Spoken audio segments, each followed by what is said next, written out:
Hello, मी मानसी. तुम्हा सगळ्यांचे माझ्या यूट्यूब चॅनलवर खूप मनापासून स्वागत आहे.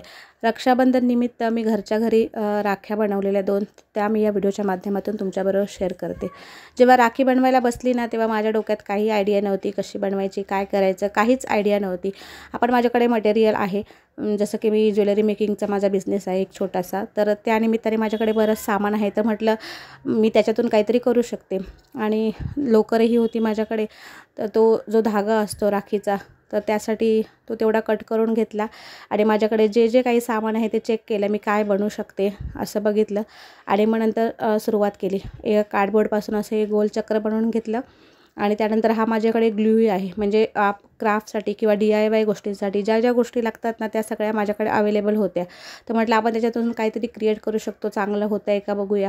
आणि मी जेव्हा हा व्हिडिओ बनवायला घेतला ना, तेव्हा असं डोक्यात ठेवलेलं की चांगलं वाईट जसं जे काही होईल ना, ते तुमच्याबरोबर शेअर करेन. म्हणजे तो माझा अगदी राखीचा प्लॅन फसला जरी असता, मला नाही काही चांगलं बनवता आलं असतं, तरी पण तुमच्याबरोबर तो शेअर केला असतं. पण तुम्ही व्हिडिओच्या एंडिंगला बघा, दोन्ही राख्या खूप छान आणि सुंदर झाल्या आहेत, साध्या, सिंपल, सोबर आणि आपण पटकन बनवू शकतो अशा. तर आज या व्हिडिओमध्ये मी फक्त राखी ट्युटोरियल शेअर करते. बाकीचा पूर्ण व्लॉग मी तुमच्याबरोबर उद्या शेअर नक्की करेन. तर काल मला एक व्लॉग टाकायला शक्य झालं नाही, कारण मी ती ह्याची न्यूज बघितलेली आणि अगदी मन सुन्न झालं माझं. मोमिता डॉक्टर कोलकात्याची, आणि मला इतकं म्हणजे ते असं मनाला खूप वाईट वाटत होतं. खूप विचार येत होते मनात. माझीही मुलगी आहे, मलाही तिला शिक्षणासाठी बाहेर पाठवायचं आहे, की तिला मी पाठवू की नको, की घरातच ठेवू थोडंफार शिक्षण करून. तर असं सगळं माझ्या डोक्यात चाललेलं होतं. दिल्लीला जेव्हा निर्भया प्रकरण झालं ना, तेव्हाच अशा आरोपींना ना अगदी फाशीची शिक्षा व्हायला पाहिजे होती. पण आणि खूप स्ट्रिक्ट कायदा पाहिजे होता अगदी तेव्हाच. म्हणजे पटकन असं या केसचा आरोपीचा निकाल लागला, की आरोपी प्रूफ झाला की ह्याच आरोपीने ह्या सगळ्या गोष्टी केल्या आहेत, तर अगदी फास्ट ट्रॅकमध्ये ही अशा केसेस चालवून त्याचा ताबडतोब निकाल लावून त्यांना अगदी फाशी दिली पाहिजे. असा जो कायदा आपल्याकडे अजून झाला नाही आहे ना, तो खरंच लवकरात लवकर व्हायला पाहिजे. कारण अशा कितीतरी केस होतात, शिक्षाही होते, पण तरीही लोक का धजावतात अशा गोष्टी करायला ना, तेच कळत नाही. अगदी मन सुन्न करणारी. बिचारीला किती यातना झाल्या असतील, विचार करून रडायला येतं. आणि तिच्या आईवडिलांना काय वाटलं असेल. तिच्या आईवडिलांनी तिला एवढं लहानाचं मोठं केलं आणि इतकं शिकवलं. तिने बिचारीने मेहनत करून एवढी डॉक्टर झाली. डॉक्टर होण्यासाठी कितीतरी अभ्यास करावा लागतो, वेळ स्वतःला अगदी झोकून देऊन दिवस रात्र एक करावं लागतं, आणि तिच्याच बाबतीत ह्या सगळ्या गोष्टी का झाल्या. म्हणजे काय तिच्या आयुष्याचं, आणि त्यावेळेला तिने किती यातना सहन केल्या असतील, हे सगळे विचार करून करून ना अगदी म्हणजे माझ्यासारखं जे सेन्सिटिव्ह माणूस आहे ना, तर काहीच सुचत नाही. अगदी डोकं बधीर झाल्यासारखं होतं. आपण काय करू शकतो ना, आता सगळे मिळून आपण प्रार्थना करू की त्या आरोपींना लवकरात लवकर कठोर शिक्षा व्हावी, मोमिताला न्याय मिळावा आणि परत असं कुठेही असे प्रसंग घडू नये. हीच त्या परमेश्वराचरणी प्रार्थना करते. तर इथे बघा, माझं जे बेसिक असतं ना राखीचं फूल, ते बनवून तयार झालं आहे. त्यासाठी मी इथे एक माझ्याकडे स्टोन होता मध्ये, तो लावला आहे साईडला. जे छोटे मणी असतात ते लावले आहेत, मोती लावले आहेत मध्ये. तर असं सगळं करून मधलं फूल चक्र मी करून घेतलं आहे. त्यानुसार आता त्याला खाली एक पेपरने चिकटवून घेते, जेणेकरून तो खालचा पुट्टा आहे ना, तो दिसणार नाही. आणि त्यानंतर ग्लू लावते आणि दोन्ही एक त्या धाग्याला हे चिकटणार आहे, मी चिपकवणार आहे ग्लूच्या मदतीने. आणि त्यानंतर त्याच्यामध्ये साईडने मणी गुंतून घेणार आहे. आता हे मणी गुंतवणं पण खरंच खूप कठीण काम असतं, पण ते डोकं लावलं ना आपण तर होतं. माझ्याकडे ही 4 mm एक तार आहे, छोटीशी 0.4 mm, जी आपण नथ रॅपिंगसाठी वगैरे वापरतो. तर त्याच्या सहाय्याने मी हे मणी सगळे गुंतून घेते. बघा तुम्ही, ॲक्च्युली काय केलं आहे मला हे चिपकवायचं आहे, त्याच्यामुळे ना आधी मी मणी गुंतून घेतले, ते दोन्ही साईडने त्याचं पार्टिशन केलं आणि त्याच्यानंतर मध्येच ते जे आहे ना, जे मी फूल बनवलं आहे ते त्याच्यामध्ये चिपकवणार आहे. बघा, शेवटला तुम्ही बघू शकता किती छान आणि मस्त अशी राखी तयार झाली आहे.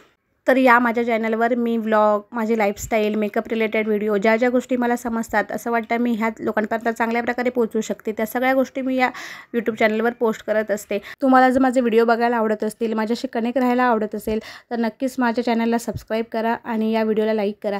जर सबस्क्राईब केलं असेल आधीच, तर त्याच्या बाजूचं जे बेल आयकॉन आहे ते प्रेस करा, जेणेकरून माझ्या सर्व व्हिडिओचं नोटिफिकेशन तुम्हाला येईल. कारण कधी कधी आपण वेळेअभावी लवकर व्हिडिओ टाकतो किंवा एखाद दिवस टाकत नाही, तर जेव्हा केव्हा व्हिडिओ व्हिडिओ अपलोड करेन ना तेव्हा तुम्हाला त्याचं नोटिफिकेशन येईल, त्यामुळे तुम्ही बेल आयकॉन नक्की प्रेस करा। तर इकडे बघा मी दोन्ही साईडला मणी व्यवस्थित ते गुंतून घेतले आहेत, म्हणजे एकाच साईडने गुंतलेले आणि मग त्याचे दोन साईड पार्टिशन केले। त्यानंतर मध्ये सेंटर पकडून आता जे राखीचं जे छोटंसं फूल केलं आहे मण्यांपासून, तर तिकडे मी ते चिपकून घेणार आहे आणि त्याच्यावरती जो रेड कलरचा पेपर मी कट करून घेतलेला तो त्या पुठ्ठ्यावर चिपकवणार आहे, जेणेकरून ते दिसणार नाही आणि व्यवस्थित अशी आपली राखी तयार होईल। तर बघा दोन्ही साईडने छान मस्त अशी राखी झाली आहे। आता ते मणी जे मी गुंतून घेतले ते वेगवेगळे जवळ करून घेते। जे मी आतमध्ये ते जे फूल बनवलं आहे ना त्याच्यापेक्षा थोडेसे मोठे मणी मी साईडला गुंतून घेतले आहेत आणि बघा किती छान मस्त अशी घरच्या घरी DIY पद्धतीने आपण राखी तयार करू शकतो। जर आपल्याकडे काही सामान असेल ना तर घरच्या घरी नक्कीच अशा पद्धतीने तुम्हीही राखी करू शकता। अर्थात मी ही राखी आज राखी पौर्णिमेच्या दिवशीच केली आहे। काही लोक तर घरच्या घरी अशा राख्यांपासून छोटा मोठा बिझनेसही करू शकतात, कारण सीजनल असतं। आपल्याला ज्या गोष्टी येतात त्या ज्या त्या वेळेला केले आणि मार्केटमध्ये थोडंफार, मार्केटमध्ये म्हणण्यापेक्षा आपल्या ओळखीच्या लोकांमध्ये जर सेल केला तर थोडेफार पैसे घरबसल्या आपल्याला नक्कीच मिळू शकतात। ॲक्च्युली माझ्या डोक्यात पण हा प्लॅन होता, पण मला ना बिलकुल वेळ नाही आहे सध्या। बऱ्याच गोष्टी माझ्या लाईंड अप आहेत आणि बऱ्याच गोष्टी मी करते, त्याच्यामुळे मला बिलकुल वेळ मिळत नाही। त्यामुळे मग राहून गेलं। तर म्हटलं निदान मला ज्या राखी पाहिजेत त्या तरी मी घरच्या घरी बनवू शकते, म्हणून मी आज हे 2 राखी बनवल्या। ही दुसरी जी राखी बनवते ना ती अगदी सिंपल आहे। माझ्याकडे एक माझ्या मुलीची माळ होती जुनी झालेली, त्याच्यामध्ये हे पिवळ्या कलरचे क्रिस्टल होते आणि त्याचे जे व्हाईट मणी होते ना ते पूर्ण खराब झालेले। मग ते मी कट करून फक्त पिवळे क्रिस्टल घेतले आणि व्हाईट मणी जे खराब झालेले फेकून दिले। आणि त्यानंतर ज्या अशा टोपी असतात ना, ज्या आपण DIY जेव्हा मंगळसूत्र वगैरे घरच्या घरी मंगळसूत्र मेकिंग किंवा मग दुसरं काही ब्रेसलेट वगैरे करतो ना, तेव्हा असे जे असतात ना ते वापरले जातात। हार नेकलेसमध्ये पण अशा गोष्टी वापरल्या जातात, ते माझ्याकडे हे होते। तर ते त्या क्रिस्टलच्या मध्ये दोन्ही साईडने घातले। ह्याला आपण काय बोलतो, टोपी बोलू शकतो किंवा मग रिंग बोलू शकतो। तर ते दोन्ही साईडने घातले। एक बाजूला साईडला एक गोल मणी घातला आणि अशी साधी सिंपल सोबर अशी आपली राखी तयार झाली। तर तुम्हाला ह्या दोघांपैकी कुठची राखी आवडली? ऑफकोर्स पहिलीवाली राखी खूप छान मस्त झाली आहे, ही तर अगदी सिंपल राखी आहे। तुम्हाला कशा वाटतात मला नक्कीच कमेंट करून सांगा। व्हिडिओ आवडला तर लाईक करा, तुमच्या इतर मैत्रिणींपर्यंत हा व्हिडिओ शेअरही करा, ज्यांना DIY गोष्टी करायला आवडतात त्यांच्यापर्यंत। चला तर मग उद्या परत एकदा भेटेन अशाच एका नवीन व्हिडिओसह। बाय, काळजी घ्या।